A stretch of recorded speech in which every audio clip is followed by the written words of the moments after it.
Washington, CNN. President Donald Trump tweeted Wednesday, without citing any evidence, that the administration has information that Iran or its proxies are planning a sneak attack on U.S. troops and/or assets in Iraq.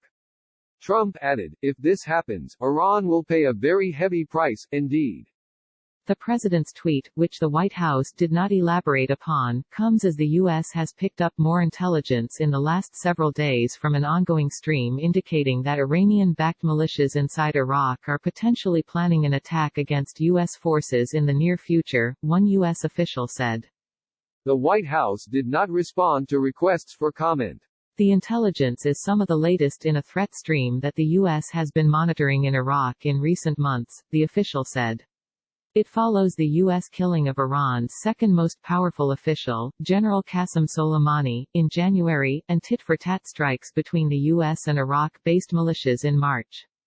On March 12, U.S. warplanes struck 5 targets in southern Iraq affiliated with a militia with ties to Iran after a rocket attack the day before killed 2 Americans and a British soldier. Secretary of Defense Mark Esper. The attack was carried out by Iranian-backed Shia militia groups. Soleimani's killing prompted calls for revenge from Iranian officials and affiliated militias in the region. This newest intelligence includes information gathered from people in the region as well as communications intercepts, the official said. It comes as Iran is reeling from the coronavirus pandemic, which has killed senior officials, sent others into isolation and left health systems overwhelmed by an estimated 47,000 known infections, according to the World Health Organization. The coronavirus has slowed down much of Iran's planning and it is possible it could still stall any attack, the official said. Since the U.S. killed Soleimani, there has not been a leader of his influence over the militias and the forces he once controlled inside Iraq, adding to uncertainty.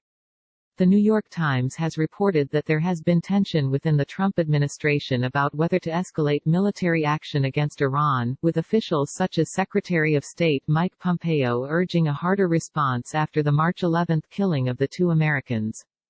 Pompeo and National Security Advisor Robert O'Brien have argued that a hard response to Iran while the coronavirus pummels the country would make its leaders more open to negotiating with the U.S., The Times reported.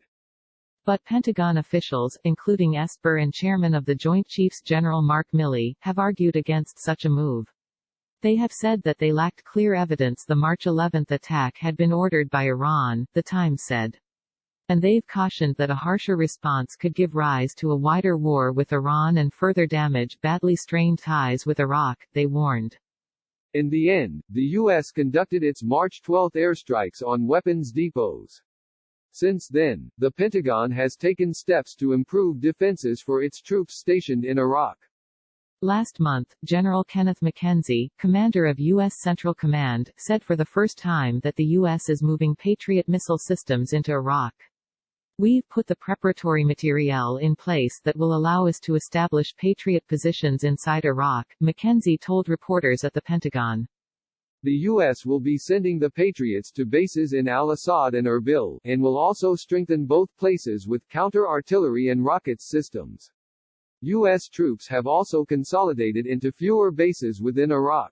The U.S. assessment is if there is an attack against U.S. forces, the militias as well as elements of Iran's Revolutionary Guard Corps would likely use a combination of rockets fired from their position inside Iraq and armed drones fired from inside Iran. The assessment is these weapons would give plausible deniability to the attackers. It's a strategy that differs from Tehran's January 8 attack on the Al-Assad base, which is used by American, Iraqi and British forces. That assault, meant to retaliate for Soleimani's January 3 killing, used ballistic missiles unique to Iran. For the last several weeks, the Pentagon has been refining an extensive package of military options for Trump if a response to Iran is required. As always, the options range from non-kinetic actions, such as potential cyber operations, to a full-scale attack against multiple targets inside Iran.